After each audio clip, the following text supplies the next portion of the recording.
have to make the other side, which is the realtors and the seller, fall in love with you as a buyer.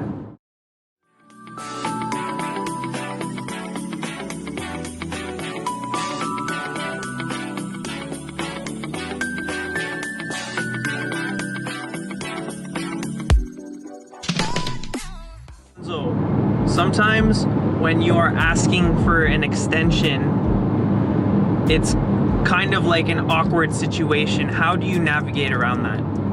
Okay, so, you know, if it's awkward for you, it comes down to you have not done your job as an investor. Why is it awkward? Number one, you feel like the realtor or the seller is going to be upset or angry. It's normal for a human to feel that way and to, you know, feel awkward when asking something that's not going to be favorable, like a price reduction. So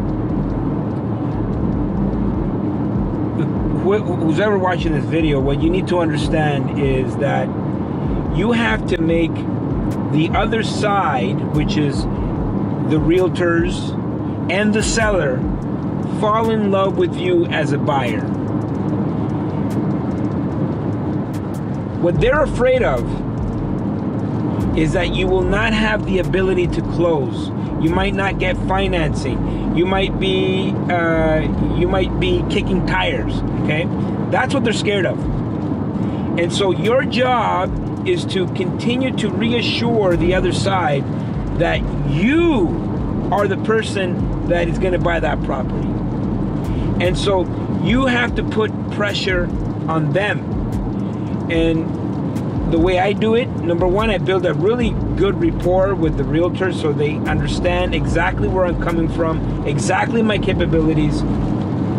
You should have a script that you use all the time when you meet a realtor or a seller that establishes, number one, you're a good person, you love the property, this is your history, this is where you're going, and so people understand exactly what you're about, and so they fall in love with you.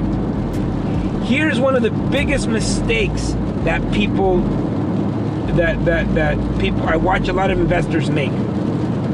They make an offer, conditional offer, 10 to 15 days, and then nothing. The realtor, the seller, hears nothing from the investor until one or 2 days before, where the investor is now requesting for an extension on the conditions. And so, of course, they're going to question that. Of course, they're going to ask themselves, and the seller's going to be, is it people even, are they even serious? And so from the very beginning, your job is to keep the realtor updated, get the information, text back and forth, like put pressure on them. So by the time you get to the point where you have to extend your conditions, well, you've already built a rapport and a working relationship with the realtor where, you know, extending the conditions for another 10, 15 days is not a big issue, because they've seen that, you know what, you're asking for information, you're going back and forth. You know, for example, one of the key pieces would be financing or insurance, and so you're going to need specific information about the property. And so always get in the habit of communicating with your realtor or seller so they know what's going on, and it's not awkward when it gets to the point where you want to ask the condition or where you need to extend the closing, where you need anything. It doesn't become awkward at that point. And so the amount of time between the amount of time that you leave, that you're silent between the moment you put it under contract and where your conditions are due, where you have to waive your conditions.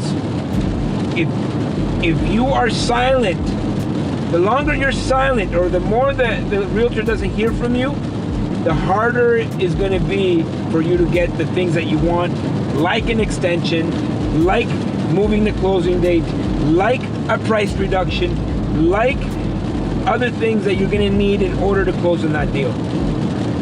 So make them love you, and make sure that you are updating them consistently. Thank you for watching.